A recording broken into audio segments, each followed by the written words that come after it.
Alors, considérons une variable aléatoire qui suit une loi de Poisson de paramètre θ. Nous savons que la fonction densité, la fonction masse, puisqu'il s'agit d'une variable aléatoire discrète, s'écrit exponentielle de moins θ fois θ exposant x sur x factoriel, où x est un entier, 0, 1, 2, 3, 4, 5, 6, etc. jusqu'à l'infini. Et on peut écrire fθ de x1, x2, x3, xn, donc qui est le produit quand i varie de 1 à n de fθ de xi, et c'est-à-dire le produit de e exposant moins θ fois θ exposant xi sur xi factoriel.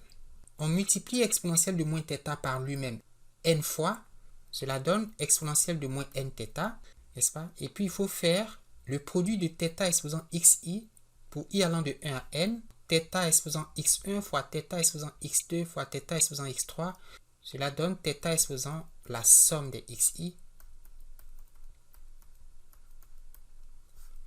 sur x1 factoriel, x2 factoriel, x3 factoriel, etc. Le théorème de Fischer-Neumann nous dit que si on peut factoriser la fonction fθ comme h de x1, x2, x3 jusqu'à xn fois une fonction gθ d'une statistique t, donc d'une fonction t de l'échantillon, alors t constitue un estimateur statistique suffisant pour le paramètre θ de la loi de Poisson.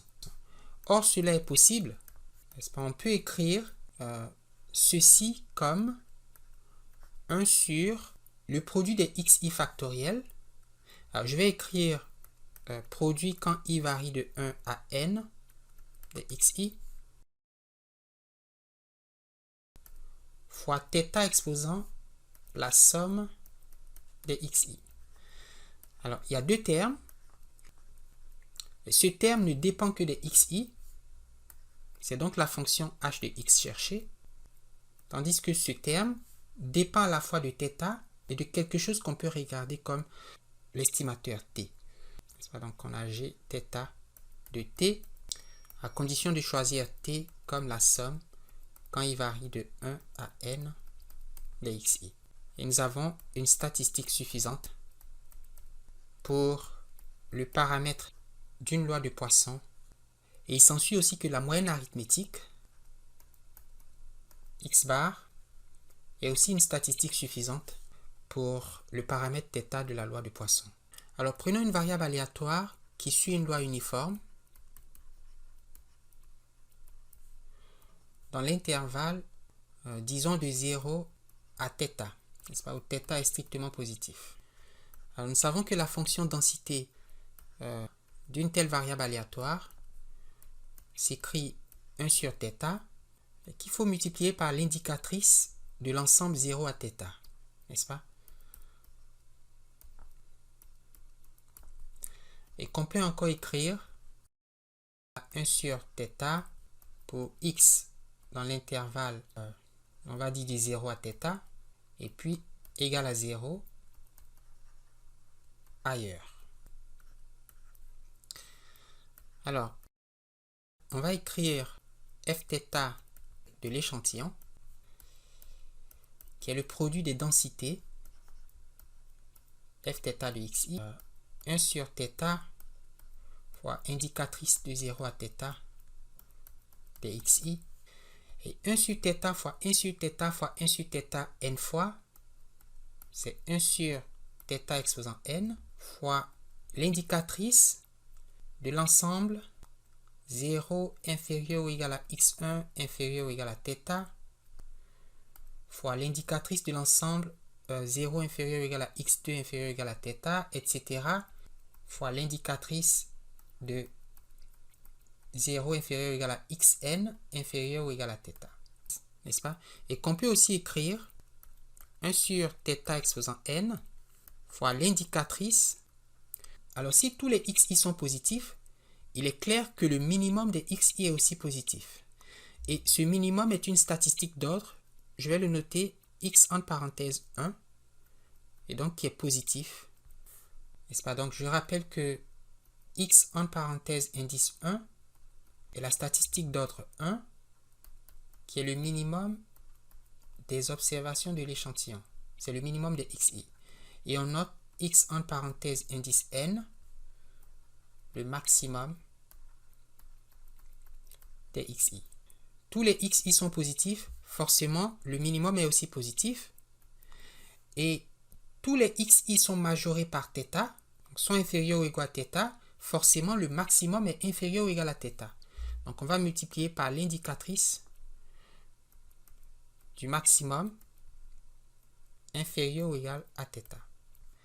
Qu'on peut encore écrire comme indicatrice de x1 positif multiplié par 1 sur θ exposant n multiplié par indicatrice du maximum inférieur ou égal à θ. N'est-ce pas? Et là, vous voyez la fonction h de x dans le théorème de factorisation de Fisher-Neyman. Et puis, ici, une fonction qui dépend du paramètre θ et de l'échantillon, mais à travers une statistique t qui n'est autre que xn. N'est-ce pas? Qui n'est autre que le maximum, la statistique d'ordre n de l'échantillon. Donc, si on pose que ceci est égal à t, on découvre que pour une loi uniforme, le maximum des mesures de l'échantillon est une statistique suffisante. N'est-ce pas? Et on sait qu'on peut multiplier t par une constante non nulle et obtenir un autre estimateur suffisant. Et si donc on choisit t égale à n plus 1 sur n fois le maximum, vous pouvez vérifier, et je crois qu'on l'a fait quelque part, que cette statistique est non biaisée et elle est suffisante. Je vous laisse aussi vérifier cet estimateur est à variance minimale. Alors soit x est une variable aléatoire qui suit une loi gamma de paramètres a et b, n'est-ce pas, les paramètres de forme et d'échelle. Et on écrit parfois comme ça, gamma de AB. Et dans la fonction de densité, on le sait, s'écrit 1 sur gamma de A fois B exposant A multiplié par x exposant A moins 1 fois exponentielle de moins x sur B. Alors notez qu'ici, le paramètre θ est un vecteur, n'est-ce pas, puisqu'il y a deux paramètres. C'est un couple. Et par conséquent, la recherche d'une statistique suffisante, c'est la recherche d'un vecteur. Alors j'écris que f de AB de x1, x2, x3 jusqu'à xn, et qui est le produit des densités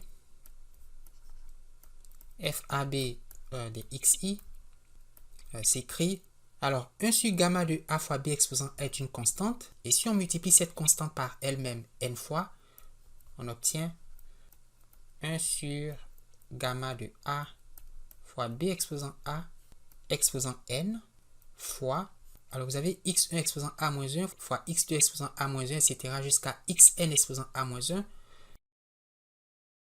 Cela correspond au produit des xi pour i allant de 1 à n exposant a moins 1, n'est-ce pas? Et qu'il faut multiplier par exponentielle de moins x1 sur b fois exponentielle de moins x2 sur b fois exponentielle de moins x3 sur b, etc. jusqu'à exponentielle de moins xn sur b. Cela fait exponentielle de moins la somme des xi divisé par b. Exponentielle de moins, alors je vais écrire en bleu, somme de xi, mais divisé par b. Et dans le théorème de factorisation de Fisher-Neyman, ceci peut s'écrire encore 1 fois cette expression, et 1 est la fonction h. D'accord? On cherche un vecteur t1, t2, n'est-ce pas? La statistique t1 pour le paramètre a et la statistique t2 pour le paramètre b. t1 exposant a moins 1 fois exponentielle de moins t2, qui est la somme des xi sur b. Et vous voyez que tout ceci est une fonction qui dépend de a et b et d'une statistique ou d'un vecteur de statistiques t1 et t2. Vous voyez, on cherchait gθ de t, mais ici θ est un vecteur, un couple, et t est un couple. Donc gθ de t est en fait gab de t1, t2. Nous avons donc exhibé un couple t1, t2, où t1 vaut le produit des xi, quand i varie de 1 à n, et t2 vaut la somme des xi, quand i varie de 1 à n. Nous avons donc montré que cette statistique, ce vecteur statistique, est un estimateur suffisant du couple AB.